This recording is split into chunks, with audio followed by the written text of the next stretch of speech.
Agora, aqui, questionamento. Encontrei o site de vocês pesquisando na internet. Gostei muito do que vi e li, principalmente pelo princípio da descrença, o qual já utilizo muitas vezes, mesmo sem perceber. Gostaria de saber como aprender mais sobre a conscienciologia de maneira ativa. Nunca tive religião definida exatamente porque não concordo com certos dogmas, e ser muito crítico e racional. E, pelo que me parece, a conscienciologia caminha exatamente nesse sentido, colocando-se como ciência e incorporando conscientemente aspectos religiosos e fenômenos paranormais.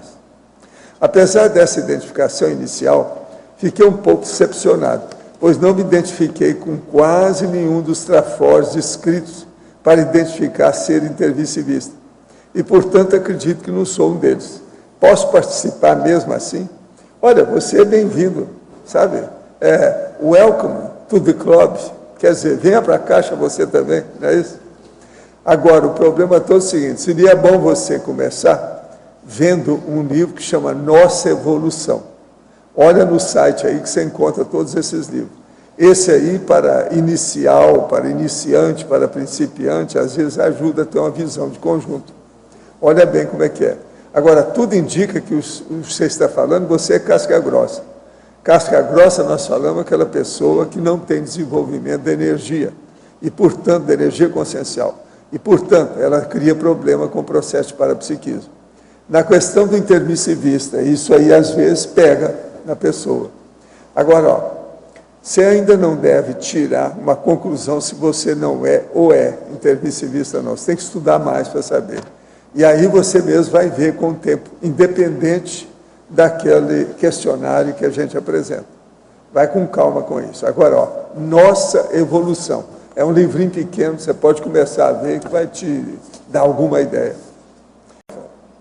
Na Fatologia, página 14, segunda linha. Como manter tinindo nosso auscultoscópio pessoal evidente na disposição para auto e heteroassistência? Bom, alô? Alô? Bem, a questão da ausculta pensênica, ela passa muito por essa disposição de enfrentar a realidade. Então, para fazer a autoassistência e a heteroassistência de fato, nós temos que estar muito ligados à verdade. Por isso até tem aí a questão da central extrafísica da verdade, que é bastante importante dentro desses vínculos. E para fazer esse movimento, tem que fazer funcionar esse mecanismo interno de se olhar de fato e não de uma forma autoenganosa ou iludida. Isso tem muito a ver, esse verbete, depois talvez eu tenha a oportunidade de aprofundar, mas tem muito a ver com o movimento que eu tenho feito aí nos últimos 3, 4 anos, principalmente, e tem me ajudado bastante. Agora, ó, a verbetógrafa. Poderia explicar melhor, na frase enfática, a parte constituindo base inspiradora e reveladora de oportunidades assistenciais? Sim.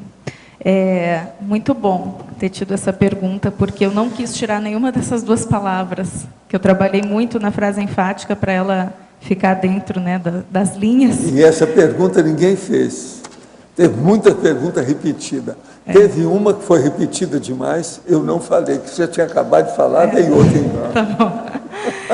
Então, eu queria colocar inspiradora e reveladora, eu queria usar essas duas palavras na frase enfática, porque tem muita relação com a minha experiência em relação à ausculta pensênica.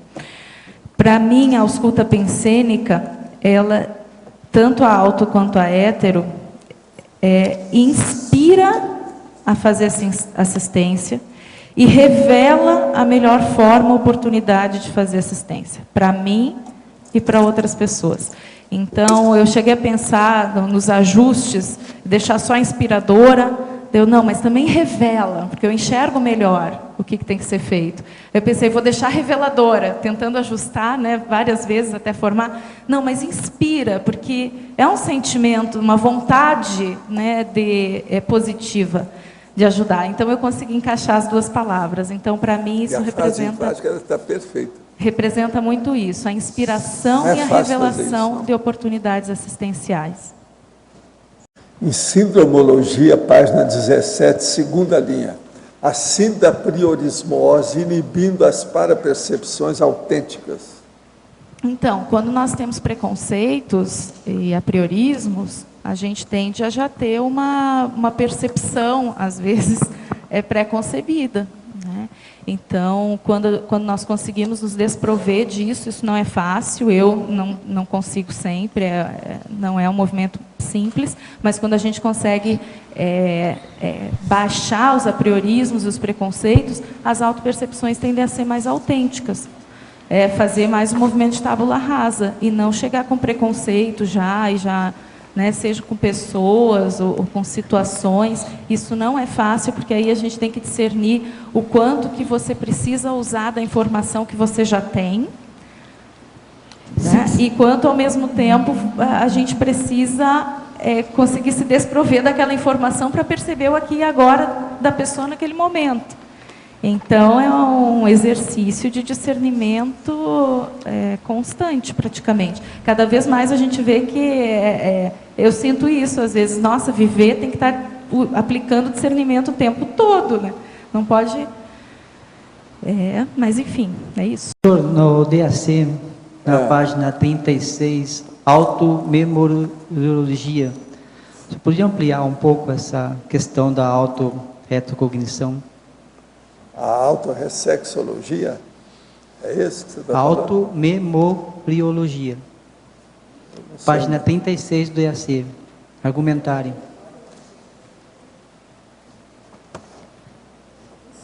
No começo da página. É o primeiro que eu estou falando, automemoriologia.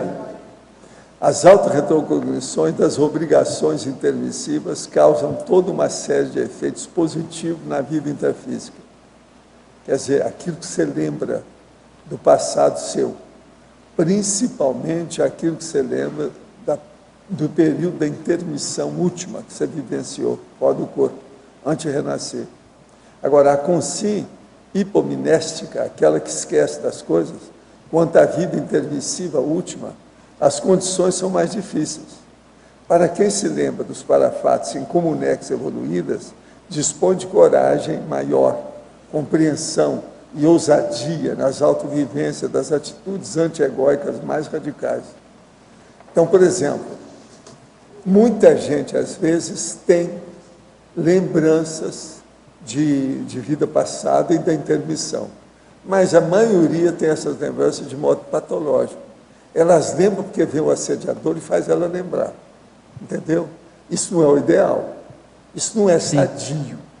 Agora, o que nós estamos falando aqui é a pessoa que tem essa retrocognição, mas de modo tranquilo, pacificado, ela se sente bem com aquilo esclarece a vida dela, as coisas que ela está fazendo. Ela, às vezes, lembra, por exemplo, de determinada cena em que havia um consciex, ela consegue identificar as pessoas com que ela vive, que eram consciex naquela ocasião. Então, isso aí é positivo. Não tem ninguém reclamando. Entende? Então, com isso, a pessoa pode ampliar as abordagens corretas dos fenômenos, dos parafatos, da pararealidade, e isso melhora a vida da pessoa. Eu conheci uma moça que ela fez essa autorretrocognição no período intermissivo, e daquele dia em diante ela mudou totalmente a vida dela. Ela teve conexões assim com o tempo que ela tinha. Porque aí você fica sabendo da realidade, como é que é, independente dos livros, das tradições, sim, daquilo que o povo fala, daquilo que está estabelecido pela sociedade, que é patológica. A gente, sim, vive numa grande enfermaria. Então você arranja o seu roteiro pessoal, sabendo o que está fazendo. Isso aí dá muita autossegurança, autoconfiança, entendeu? Na pessoa. Esse é o caminho. Tá bom. Agora, o que eu vejo é o seguinte: não adianta a pessoa querer mexer com autorretrocognição se ela não cuidar da memória dela do dia a dia. Então, a primeira coisa que tem que perguntar, por exemplo, hoje é sexta-feira, então perguntar para a pessoa: o que é que você está fazendo terça-feira de manhã? O que é que você comeu na hora do almoço? A pessoa difícil, tem que né? lembrar que é a memória recente, Sim. para ver se melhora a memória. Então, com isso, ela começa a estudar a qualificação da memória dela. Melhorando a memória do dia a dia aqui, ó, ela vai acabar melhorando. Memória projetiva, a memória da retrocognição, e não vai ter isso que nós chamamos aqui, que é o processo da mnésia, sabe? A hipomnésia. Ela vai superar esse problema. Isso aí é muito importante. Agora, eu considero a autorretrocognição, a lembrança de tudo isso, como uma grande vantagem na vida humana. Muito séria. Só traz vantagem para a pessoa. Quando ela é sadia, entende? Uhum.